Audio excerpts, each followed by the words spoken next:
नमस्कार, आप सभी का स्वागत है एसएमसी ऑनलाइन क्लास में। आज क्लास 9th को मैं गति पढ़ाने जा रहा हूं, जिसको बोलते हैं मोशन। कल मैंने कुछ चीज़ें, पिछले वीडियो में मैंने कुछ चीज़ें बताई थी, आज मैं उसके आगे बताने जा रहा हूं। आज मैं आपको बताऊंगा कि कल मैंने मतलब पिछले वीडियो में मैंने आपको बताया था दूरी के बारे में, विस्थापन के बारे में। दूरी मतलब डिस्टेंस, विस्थापन मतलब डिस्प्लेसमेंट। दोनों का मात्रक जो है वो मीटर होता है। दूरी जो है वो धनात्मक हो सकती है या फिर शून्य होगी, ऋणात्मक कभी नहीं होगी। दूरी अदिश राशि है, दिशा का ज्ञान होना जरूरी नहीं है। लेकिन विस्थापन सदिश राशि है, इसलिए दिशा भी जरूरी होती है विस्थापन में, राइट। इसीलिए दिशा की वजह से यह धनात्मक भी हो सकती है, ऋणात्मक भी हो सकती है और जीरो भी हो सकती है। ठीक है, अब हम लोग दूरी और समय में एक रिलेशन निकाल रहे हैं, उस रिलेशन को लिखेंगे। आप लोगों ने जरूर ये पढ़ा होगा, देखते हैं क्या है वो। दूरी बटे समय। दूरी बटे समय देखते ही आपके मन में आया कि ये काय के बराबर होता है, चाल बराबर। चाल बराबर दूरी बटे समय। ठीक है, अब हम इस चाल की परिभाषा को डिनोट करते हैं। आप ध्यान दीजिएगा, जो भी चीज नीचे होती है उसको बोलेंगे एकांक। क्या बोलेंगे? एकांक। ठीक है, राइट। तो एकांक समय में तय की गई दूरी को चाल कहते हैं। क्या? एकांक समय में तय की गई दूरी को चाल कहते हैं, राइट। एकांक समय में तय की गई दूरी को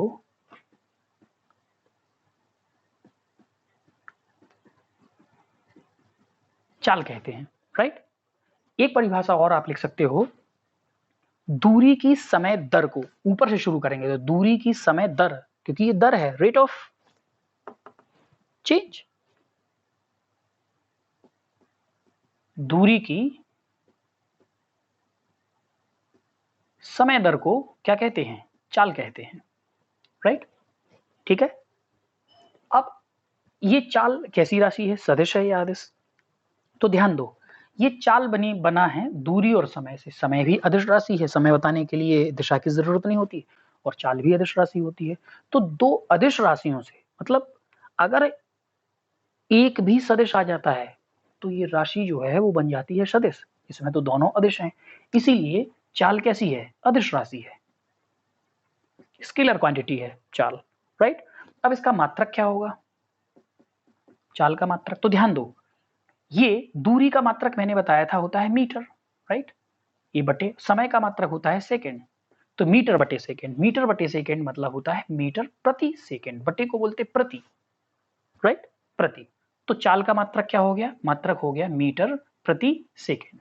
ठीक है, ये ऐसा ही मात्रक है। आप कहोगे किलोमीटर प्रति घंटा भी तो इसका मात्रक है चाल का, लेकिन वो स्टैंडर्ड नहीं है। तो स्टैंडर्ड मात्रक है वो मीटर प्रति सेकंड होता है। ठीक है, अब हम बात करेंगे विस्थापन की। अब विस्थापन विस्थापन की मदद से हम लोग निकालेंगे वेग। मतलब अगर हम दूरी के साथ दिशा के बारे में भी चर्चा कर रहे होंगे तो वहां पे वेग की बात होगी। तो वेग बराबर होता है विस्थापन बटे समय। ठीक है, आ रही बात समझ में? तो इसकी परिभाषा क्या होगी? विस्थापन की समय दर को वेग कहते हैं। ठीक है, या फिर एकांक समय में हुए विस्थापन को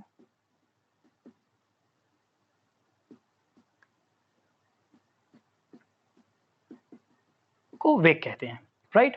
और देखो, विस्थापन सदिश आ गया ना, इसीलिए वेग कैसी राशि है? ये सदिश राशि है, ये वेक्टर है, मतलब इसमें दिशा की जरूरत होती है, राइट।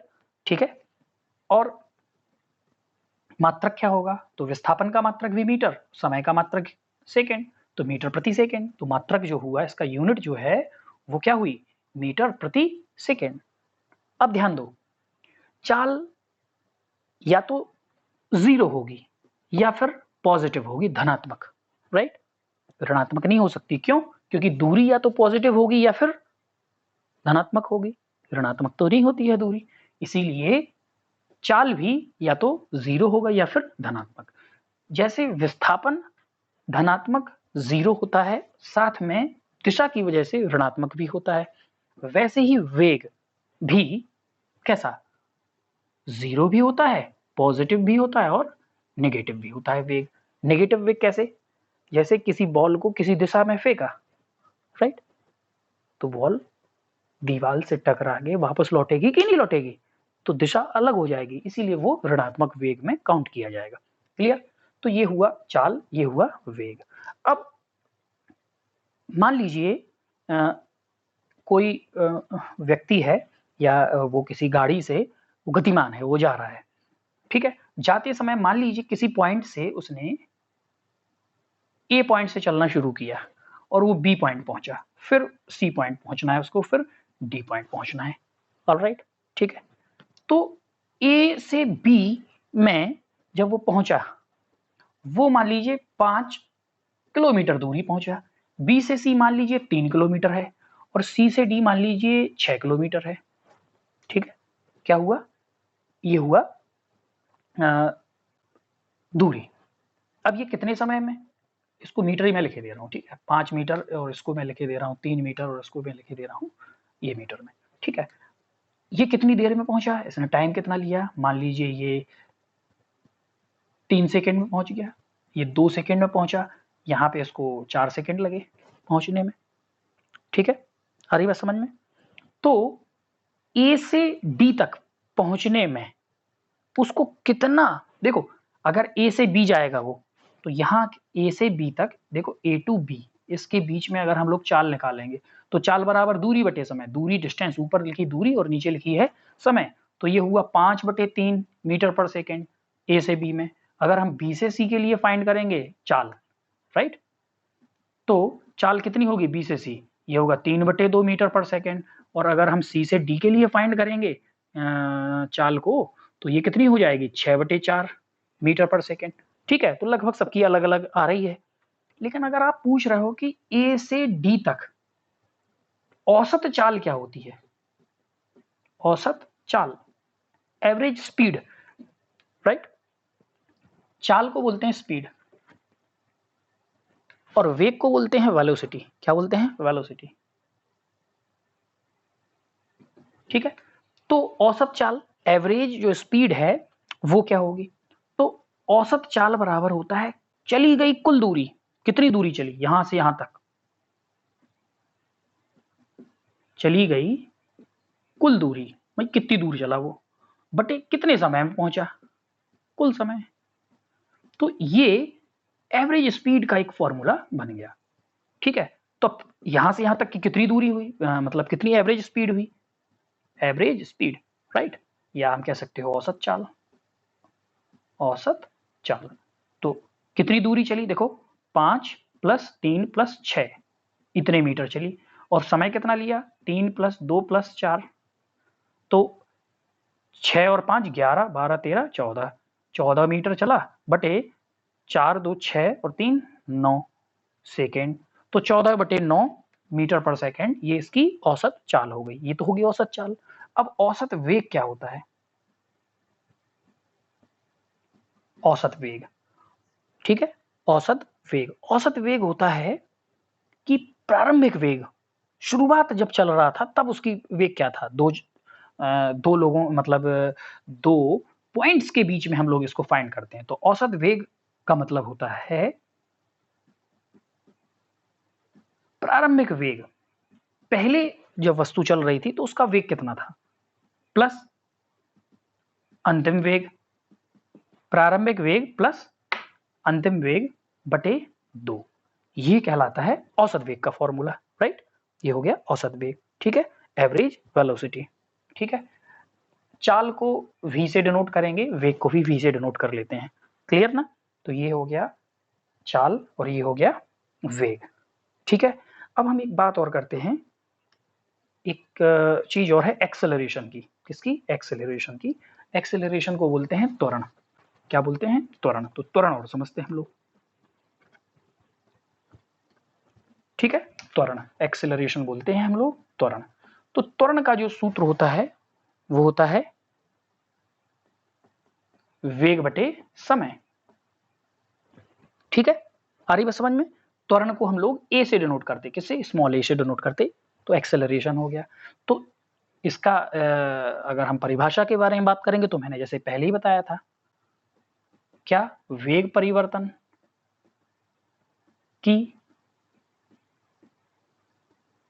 समय दर, समय वेग परिवर्तन नीचे समय दर को त्वरण कहते हैं, ठीक है। अगर हम नीचे से चलेंगे तो होगा एकांक समय में हुए